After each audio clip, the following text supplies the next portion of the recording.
नमस्कार दोस्तों, मैं लोकेंद्र आप सभी का एक बार फिर से लेब्रिंथ एकेडमी पर स्वागत करता हूं। आप जैसा कि जानते हैं हम अपनी इस एनसीईआरटी साइंस सीरीज के अंदर 6th क्लास के 9 चैप्टर कंप्लीट कर चुके हैं। आज हमारा 10th चैप्टर है चुंबकों द्वारा मनोरंजन। चुंबकों द्वारा मनोरंजन। तो दोस्तों, आपको एनसीईआरटी की बुक्स पढ़ते टाइम हमेशा ये ध्यान में रखना चाहिए कि जो ये बुक्स हैं वो उन बच्चों को ध्यान में रखते हुए बनाई गई है। ऐसे उनको डिज़ाइन किया गया है ताकि जो 6th क्लास के बच्चे हैं उनको ये समझ में आ सकें। तो हमारे कंपटीशन के लिए जो चीज़ें इंपॉर्टेंट है वो मैंने इस नोट्स में इंक्लूड करी है और बाकी की चीज़ें जो हमारे लिए ज़्यादा इंपॉर्टेंट नहीं है उनको छोड़ा गया है।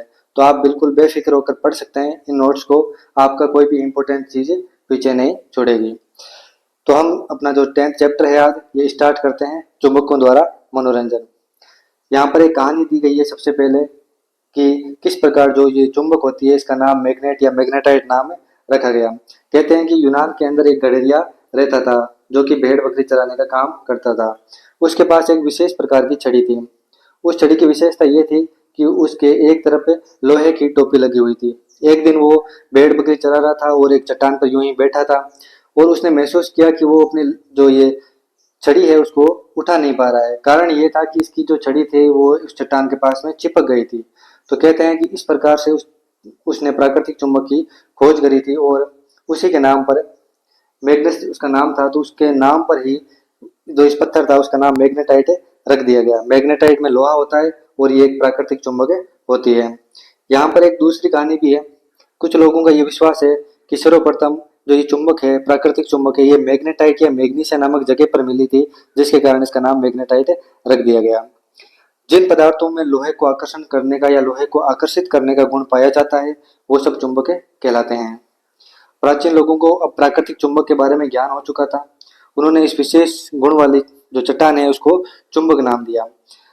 उसके बाद में लोगों ने लोहे से चुंबक बनाने की विधि का आविष्कार कर लिया जिन्हें हमने कृत्रिम चुंबक नाम दिए। जो प्रकृति में अपने आप ही पाई गई चुंबक उन्हें प्राकृतिक चुंबक नाम दिया गया और जो मनुष्य ने चुंबकों का बनाया लोहे से उनको कृत्रिम चुंबक नाम दिया गया। जैसे आप देख सकते हैं छड़ चुंबक हो गई, नाल चुंबक हो गई, बेलनाकार अथवा गोलांत चुंबक जो कि कृत्रिम चुंबकों के उदाहरण है।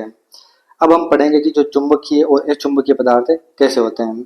चुंबक होता है वो कुछ पदार्थों को अपनी ओर आकर्षित करता है और कुछ पदार्थों को अपनी ओर आकर्षित नहीं कर पाता है। जो पदार्थ चुंबक की ओर आकर्षित हो जाते हैं वो चुंबकीय पदार्थ कहलाते हैं, जैसे कि लोहा, निकल और कोबाल्ट। और ऐसे पदार्थ जो कि चुंबक की ओर आकर्षित नहीं होते हैं वे अचुंबकीय पदार्थ कहलाते हैं। उदाहरण के लिए आप देख सकते हैं जैसे कि लकड़ी हो गई, प्लास्टिक हो गया, ये सब चीजें हैं जो कि चुंबक की ओर आकर्षित नहीं होते हैं। अब बात करते हैं चुंबक के ध्रुवों की।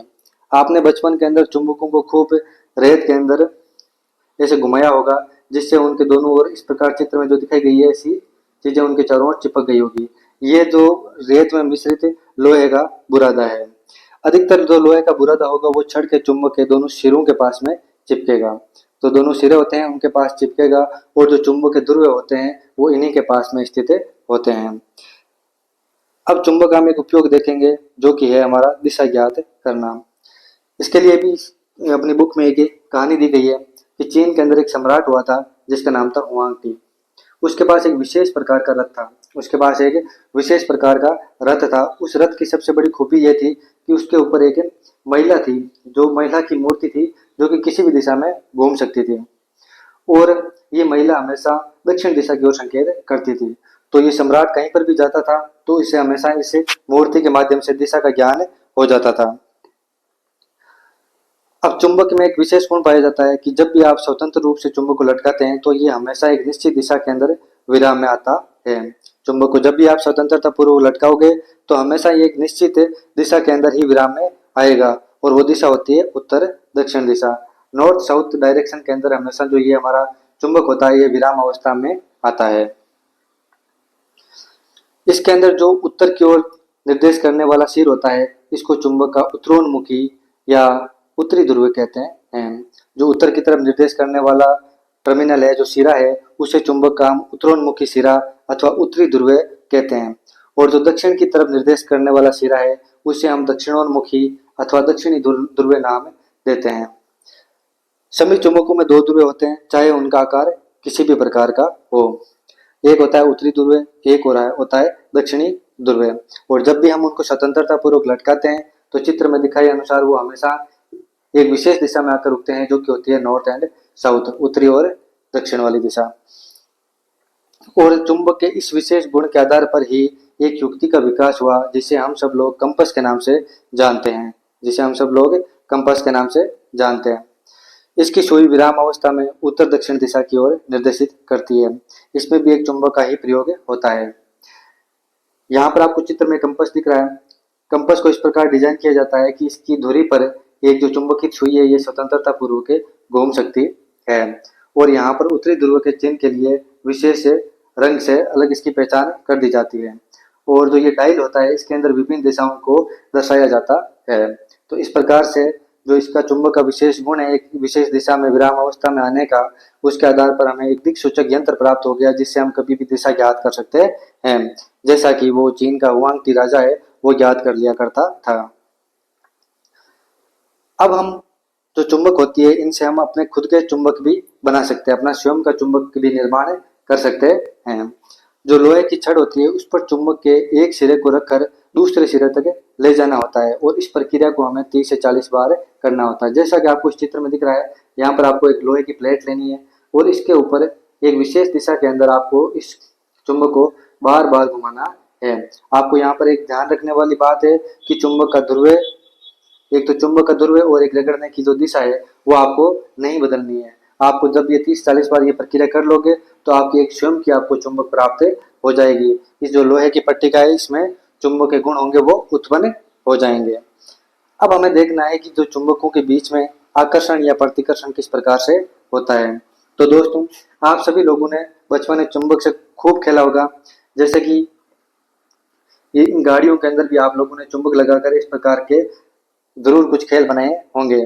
आप जब भी जो चुंबक के एक समान ध्रुव होते हैं उनको जब आप एक दिशा में रख के गाड़ियों को पास में लाओगे तो वो एक दूसरे से दूर भागेगी, और जब आप उनके असमान ध्रुव होते हैं उनको एक दूसरे की तरफ रखकर गाड़ियों के पास में लाओगे तो गाड़ियां आकर्षित हो जाएगी एक दूसरे से। इस प्रकार हमें पता लग जाता है कि जो चुंबक के असमान ध्रुव होते हैं, वो एक दूसरे से आकर्षित होते हैं, तथा जो चुंबक के समान ध्रुव होते हैं वो एक दूसरे से प्रतिकर्षित होंगे। अगर आपने चुंबक के जो उत्तरी ध्रुव एक दूसरे के पास में लाए हो आप, तो ये एक दूसरे से दूर जाएंगे, प्रतिकर्षित होंगे। अगर आपने जो विपरीत ध्रुव हैं उनको आप एक दूसरे के पास लाओगे तो ये एक दूसरे से आकर्षित होंगे। अब हमारा जो अगली चीज है वो है कि चुंबक के गुण होना। कौन कौन सी ऐसी चीजें हो सकती है जिनके द्वारा चुंबक है अपना जो ये विशेष गुण है चुंबक का, लोहे की चीजों को अपनी ओर आकर्षित करने का, ये किस प्रकार से हो सकती है। तो जैसे आपको चित्र में दिख सकता है कि जब आप चुंबक को गर्म करें, हथौड़े से पीटें या किसी ऊंचाई से गिरा दें, तब क्या हो सकता है कि जो चुंबक है वो अपने गुण खो सकती है। इसके अतिरिक्त अगर आपने चुंबकों का उचित रखरखाव नहीं किया, तब भी ये समय के साथ में अपनी शक्तियां होती है वो खोती जाती है। जो इनकी शक्तियां होती है वो क्षीण हो जाती है। चुंबक को किस प्रकार हम सुरक्षित रख सकते हैं। अगर हम छड़ चुंबकों की बात करें तो छड़ चुंबकों के असमान ध्रुवों को हमेशा हमें पास पास रखना चाहिए। जो इनके असमान जो ध्रुव होते हैं इन्हें हमेशा हमें पास पास में रखना चाहिए। जैसा कि आपको चित्र में दिखाया गया है कि जो ये दो छड़ चुंबक है इनके जो विपरीत ध्रुव है उनको एक नरम लोहे की पट्टी के द्वारा जोड़ा गया है और उनके बीच में एक लकड़ी का टुकड़ा लगा दिया गया है। लकड़ी के टुकड़े से पृथक करके सिरों पर नरम लोहे के 2 टुकड़े लगाने चाहिए। अगर हम नाल चुंबक की बात करें तो नाल चुंबक को सुरक्षित रखने के लिए जो इसके ध्रुव होते हैं उनके संपर्क में लोहे का टुकड़ा आपको रखना चाहिए।